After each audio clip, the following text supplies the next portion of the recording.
కొబ్బరికాయను పూర్ణఫలం అంటాం. ఏ పూజలు వ్రతాలకైనా ఆలయాలకు వెళ్ళినప్పుడైనా కొబ్బరికాయను ఖచ్చితంగా దేవుడికి సమర్పించే తీరుతాం. అలాంటిది ఒక్కోసారి కొబ్బరికాయ కొట్టినప్పుడు లోపల చెడిపోతుంది.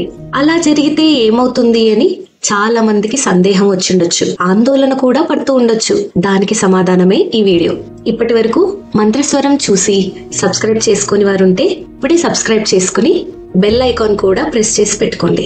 దాని ద్వారా నేను తర్వాత చేసే వీడియోలకి మీకు నోటిఫికేషన్ అందుతుంది.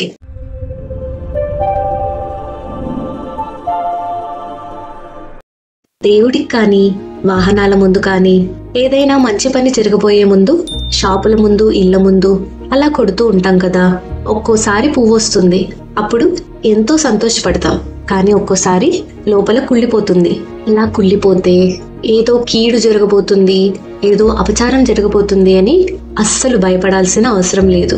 ఆధ్యాత్మికంగా చూస్తే గుళ్ళో కూడా ఒకవేళ కొబ్బరికాయ కొట్టినట్టయితే అది కుళ్ళిపోయినప్పుడు ఆ కాయను శుభ్రం చేసి మళ్ళీ దేవుడికి అర్పిస్తారు.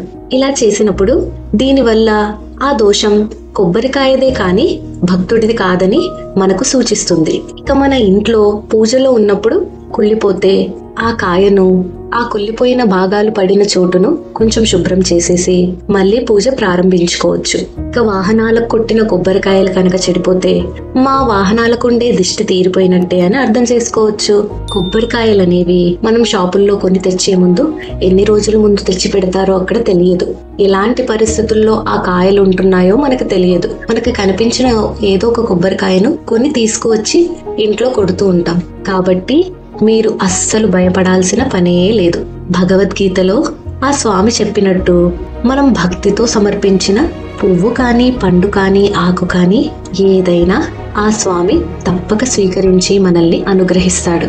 ఇక్కడ భక్తి ముఖ్యం కానీ తెచ్చిన వస్తువు కాదు. కాబట్టి ఇప్పటి నుంచి మీరెప్పుడైనా కొబ్బరికాయ కొడితే అది కనుక కుళ్ళిపోతే అనవసరంగా భయం పెట్టుకుని కంగారు పడకండి.